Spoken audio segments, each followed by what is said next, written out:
Taste the Daily. 60 ஆண்டு கால கனவு திட்டமான அத்திக்கடவு அவிநாசி திட்டம் நிறைவேற்றிய அதிமுக பொதுச் செயலாளர் எடப்பாடி கே பழனிசாமிக்கு விவசாய சங்கங்களின் சார்பாக பிப்ரவரி 9 அன்று நன்றி அறிவிப்பு விழா. அதிமுக தலைமை நிலைய செயலாளரும் முன்னாள் அமைச்சருமான எஸ்.பி. வேலுமணி தலைமையில் கழக பொதுச் செயலாளருக்கு விழா அழைப்புதலை வழங்கிய விவசாய சங்கங்களின் கூட்டமைப்பு நிர்வாகிகள். கிருஷ்ணகிரி மாவட்டம் போச்சம்பள்ளி அருகே 8ஆம் வகுப்பு மாணவியை கூட்டு பாலியல் வன்கொடுமை செய்த 3 ஆசிரியர்களின் புகைப்படங்கள் வெளியானது. கிருஷ்ணகிரியில் தனியார் பள்ளியில் போலி NCC முகாம் நடத்தி மாணவிகள் பாலியல் துன்புறுத்தலுக்கு ஆளான வடு ஆறுவதற்குள் அடுத்த பயங்கரம் அரங்கேறி இருப்பதால் பெற்றோர் அதிர்ச்சி. திருச்சி மாவட்டம் மணப்பாறை அருகே ஆதிதிராவிடர் அரசு தொடக்கப்பள்ளியில் மாணவிக்கு பாலியல் தொல்லை கொடுத்த தலைமை ஆசிரியர். வேலியே பயிரை மேய்ந்த கதையாக மாணவர்களுக்கு ஆசானாக இருக்க வேண்டிய ஆசிரியர்களே காம கொடூரர்களாக மாறி வரும் அவலம்.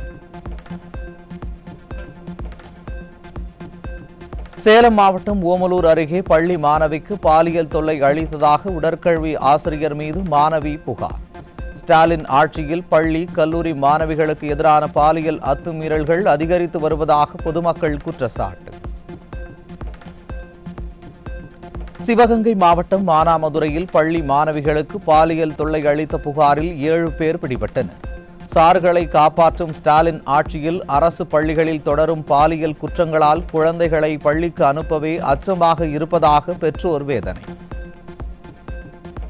சிவகங்கை மாவட்டம் மானாமதுரை அருகே பாலியல் தொல்லை கொடுத்ததாக அரசு பள்ளியில் நடைபெற்ற விழிப்புணர்வு முகாமில் 8 மாணவிகள் குற்றச்சாட்டு. ஒரு அரசு பள்ளியில் மட்டும் 8 மாணவிகள் குற்றம் சாட்டியுள்ள நிலையில் ஒவ்வொரு பள்ளியிலும் இதுபோல் விழிப்புணர்வு நடத்தப்பட்டால் இன்னும் எத்தனை பாலியல் வழக்குகள் வெளியில் வருமோ என மக்கள் கேள்வி.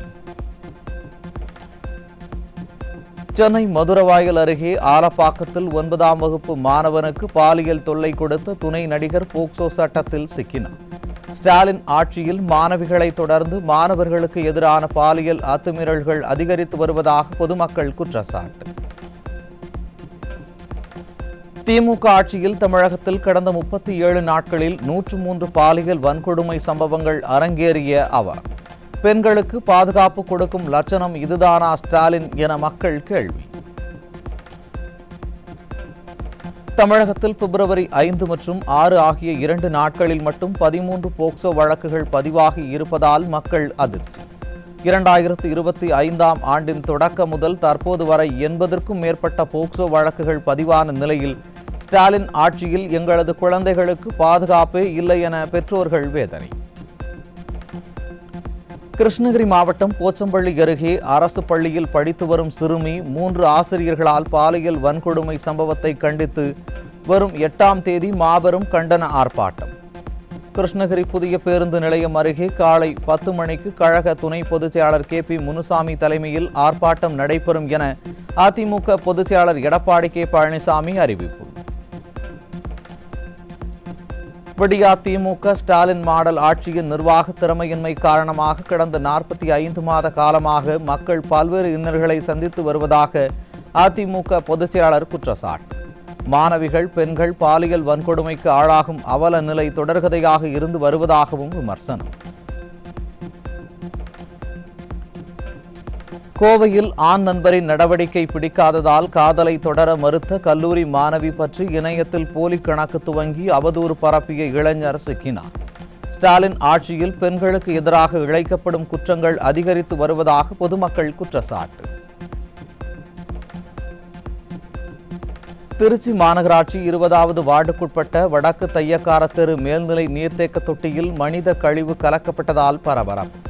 வேங்கை வயல் சம்பவத்தை கோட்டை விட்ட ஸ்டாலின் அரசு திருச்சி சம்பவத்தையாவது கண்டுபிடிக்குமா என மக்கள் கேள்வி.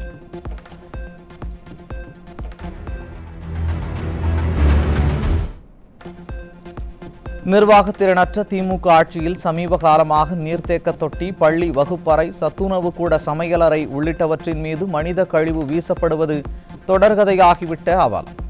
எந்த கொம்பனும் குறை சொல்ல முடியாத ஆட்சியில் மர்ம நபர்கள் இதுபோன்ற இழிவான செயலில் ஈடுபட்டு சுதந்திரமாக சுற்றித் திரிவதாக மக்கள் குற்றச்சாட்டு.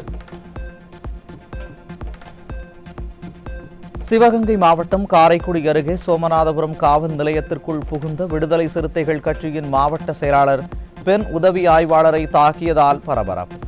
பாதிக்கப்பட்ட உதவி ஆய்வாளர் மருத்துவமனையில் அனுமதிக்கப்பட்டுள்ள நிலையில் எதிர்க்கட்சித் தலைவர் எடப்பாடி கே பழனிசாமி கூறுவது போல் ஸ்டாலினின் திமுக ஆட்சியில் காவலர்களுக்கே பாதுகாப்பு இல்லாத அவலம்.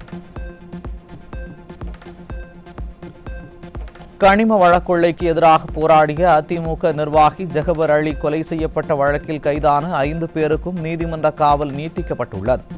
5 பேருக்கும் பிப்ரவரி 20ஆம் தேதி வரை நீதிமன்ற காவலை நீட்டித்து புதுக்கோட்டை நீதித்துறை நடுவர் நீதிமன்றம் உத்தரவு. திருவள்ளூர் மாவட்டம் திருத்தணியில் பிற்படுத்தப்பட்ட கல்லூரி விடுதியில் சமையலர் சரியாக வராததால் மாணவர்களே சமைத்து உண்ணும் அவலம். மேடைக்கு மேடை சமூக நீதி பேசும் விடியா திமுக அரசும் உயர்கல்வித்துறை அமைச்சரும் மாணவர்களின் நலனில் அக்கறையின்றி மெத்தனம் காட்டுவதாக மாணவர்களின் பெற்றோர் வேதனை. மதுரை மாவட்டம் உசிலம்பட்டியில் கல்லூரி அருகே விற்பனைக்காக கொண்டுவரப்பட்ட கஞ்சா பொட்டலங்கள் மற்றும் 200 போதை மாத்திரைகளுடன் 4 பேர் சிக்கினர். நிர்வாக திறனற்ற திமுக ஆட்சியில் பள்ளி கல்லூரிகளுக்கு அருகே கஞ்சா உள்ளிட்ட போதைப் பொருட்களின் விற்பனை படுஜோராக நடைபெற்று வரும் நிலையில் விடியா அரசின் ஏவல் துறை கும்பகர்ண தூக்கத்தில் இருப்பதாக குற்றச்சாட்டு. காஞ்சிபுரம் மாவட்டம் ஒரகடம் பகுதியில் கஞ்சா விற்பனையில் ஈடுபட்ட வடமாநில வியாபாரி சிக்கினார். ஸ்டாலின் ஆட்சியில் தமிழகம் போதையின் பிடியில் சிக்கி சீரழியும் அவலம். ஆந்திராவில் இருந்து லாரியில் திருவள்ளூருக்கு கடத்தி வரப்பட்டு 6 லட்சம் ரூபாய் மதிப்பிலான 800 கிலோ குட்கா பொருட்கள் சிக்கியது. நிர்வாக திறனற்ற திமுக ஆட்சியில் மாநில எல்லைப் பகுதி சோதனை சாவடியில் போலீசார் கும்பகர்ண தூக்கத்தில் இருப்பதாக கடத்தல் சம்பவங்கள் அதிகரித்துள்ளதாக மக்கள் குற்றச்சாட்டு. தூத்துக்குடியில் 450 கிலோ தடை செய்யப்பட்ட குட்கா மற்றும் புகையிலை பொருட்களுடன் 4 பேர் சிக்கினர். ஸ்டாலின் அரசு போதைப்பொருள் புழக்கத்தை கட்டுப்படுத்த முடியாமல் தவிப்பதாக மக்கள் விமர்சனம். சேலம் மாவட்டம் சங்ககிரி அருகே வீட்டின் பூட்டை உடைத்து 56 சவரன் நகை 25,000 ரூபாய் ரொக்கப்பணம் கொள்ளையடிக்கப்பட்ட சம்பவத்தில் ஒருவர் சிக்கினார். நிர்வாக திறனற்ற ஸ்டாலின் அரசின் ஏவல் துறை மெத்தன போக்குடன் செயல்படுவதால் கொலை கொள்ளை சம்பவங்கள் நாளுக்கு நாள் அதிகரித்து வருவதாக மக்கள் குற்றச்சாட்டு. விருதுநகர் மாவட்டம் ராஜபாளையத்தில் வீட்டில் தனியாக இருந்த 85 வயது மூதாட்டியிடம் பிசியோதெரபி வழங்க மகன் அனுப்பியதாக கூறி 13 சவரன் தங்க நகையை திருடிச் சென்ற அவலம். விடியா திமுக அரசு குற்றவாளிகளை மெத்தன போக்குடன் கையாளுவதால் குற்ற சம்பவங்கள் நாளுக்கு நாள் அதிகரித்து வருவதாக மக்கள் குற்றச்சாட்டு. தமிழகத்தில் ஒவ்வொரு நாளும் 750 பேர் சைபர் மோசடியில் சிக்கி வருவதாகவும் கடந்த 2024ஆம் ஆண்டில் மட்டும் 1673 கோடி ரூபாய் இணையவழி மோசடி நடந்திருப்பதாகவும் தகவல். நாளுக்கு நாள் இணையவழி குற்றங்களை அதிகரிக்கும் நிலையில் அதை தடுக்க வழி தெரியாத ஸ்டாலின் அரசின் ஏவல் துறை வெறுமனே புள்ளி விவரங்களை மட்டும் வெளியிடுவதாக மக்கள் விமர்சனம். தமிழ்நாட்டில் கடந்த ஆண்டு மட்டும் மனிதர் மற்றும் விலங்குகளிடையே நிகழ்ந்த மோதல் சம்பவங்களில் 80 பேர் உயிரிழந்ததாக தகவல். தமிழகத்தில் உயிரிழப்புகள் தொடர்ந்து அதிகரித்து வரும் நிலையில் போதிய முன்னேற்பாடு மற்றும் எச்சரிக்கைகளை ஸ்டாலின் அரசின் வனத்துறை முறையாக மேற்கொள்ளாத அவலம். காஞ்சிபுரம் மாவட்டம் ஸ்ரீபெரும்புதூரில் சாம்சங் ஆலை தொழிலாளர்கள் 2வது நாளாக உள்ளிருப்பு போராட்டம். தொழிலாளர்களை மிரட்டி தொழிற்சங்கத்தில் இருந்து விலகுவதாக கடிதம் வாங்குவதை கண்டித்தும் சஸ்பெண்ட் செய்யப்பட்ட தொழிலாளர்களுக்கு மீண்டும் பணி வழங்க வலியுறுத்தியும் போராட்டம். பழைய ஓய்வூதிய திட்டத்தை அமல்படுத்த குழு அமைக்க வேண்டிய அவசியம் இல்லை என்றும் கொள்கை முடிவு எடுத்தாலே போதும் என அரசு ஊழியர்கள் சங்கம் கருத்து. முதல்வர் மீதான நம்பகத்தன்மை முற்றாக அழிந்துவிட்டதாக விமர்சித்துள்ள அரசு ஊழியர் சங்கம் இனியும் காலம் தாழ்த்தாமல் பழைய ஓய்வூதிய திட்டத்தை நிறைவேற்றும் அறிவிப்பை வெளியிட வேண்டும் என்றும் வலியுறுத்தல். விழுப்புரம் மாவட்டம் முண்டியம்பாக்கத்தில் நிலுவைத் தொகையை வழங்காமல் அலைக்கழித்து வரும் சர்க்கரை ஆலையை விவசாயிகள் முற்றுகையிட்டதால் பரபரப்பு. கரும்பு ஆலைகளால் விவசாயிகள் வஞ்சிக்கப்படுவதை ஸ்டாலின் அரசு கண்டுகொள்ளவில்லை எனவும் விவசாயிகள் வேதனை. கிருஷ்ணகிரி நகராட்சி ஆணையாளர் அலுவலகத்தில் நகரமன்ற தலைவரின் கணவரும் சுகாதார ஆய்வாளரும் மோதிக்கொண்ட காட்சிகள் வெளியாகி அதிர்ச்சி. நகராட்சி ஆணையாளரின் அலுவலகத்திற்கு ஸ்பை கேமரா பொருத்தி அங்கு நடப்பவற்றை உளவு பார்த்த அந்த சார் யார் என மக்கள் கேள்வி.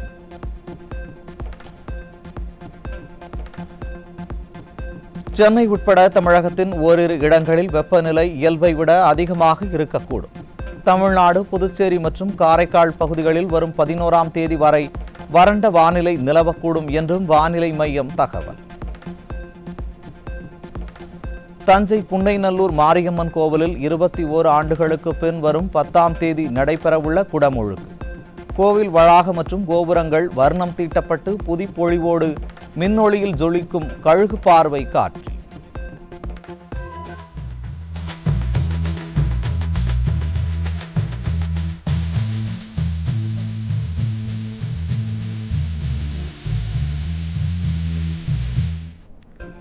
திருப்பூர் மாவட்டம் உடுமலை ஸ்ரீ சவுந்தரராஜ பெருமாள் கோவிலில் வெகு விமர்சையாக நடைபெற்ற ஏகதின லட்சார்ச்சனை விழா. மழை வேண்டியும் கல்வி, விவசாயம் செழிக்கவும் திரளான பக்தர்கள் பங்கேற்று தரிசனம்.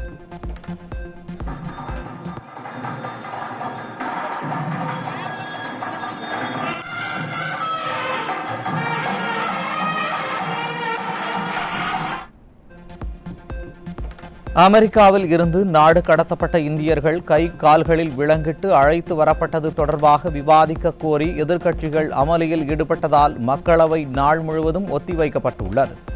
மைனாரிட்டி பாஜக அரசு இந்த முறையும் நாடாளுமன்றத்தை சுமூகமாக நடத்த முடியாமல் திணறுவதாக மக்கள் விமர்சனம். சட்டவிரோதமாக குடியேறிய இந்தியர்களை கை கால்களில் விலங்கிட்டு இந்தியாவிற்கு திருப்பி அனுப்பி இழிவுபடுத்திய அமெரிக்கா. முன்னரே இந்தியர்கள் வெளியேற்றப்பட இருக்கும் தகவல் தெரிந்த நிலையில் மைனாரிட்டி பாஜக அரசு நடவடிக்கை எடுத்திருந்தால் சர்வதேச அளவில் இந்தியா இத்தகைய அவமானத்தை சந்தித்திருக்காது என மக்கள் வேதனை. இந்தியர்கள் கைவிலங்குடன் அமெரிக்க ராணுவ விமானத்தில் ஏறும் காட்சியை பதிவிட்டு ஏலியன்கள் என குறிப்பிட்டு இழிவுபடுத்திய அமெரிக்க எல்லை பாதுகாப்பு படையினர். சர்வதேச தலைவர்களுடன் இந்திய பிரதமர் தனிப்பட்ட முறையில் நட்பு பாராட்டுவதாக மைனாரிட்டி பாஜகவினர் சொல்வதெல்லாம் வெற்று விளம்பரம்தான் என மக்கள் ஆதங்கம்.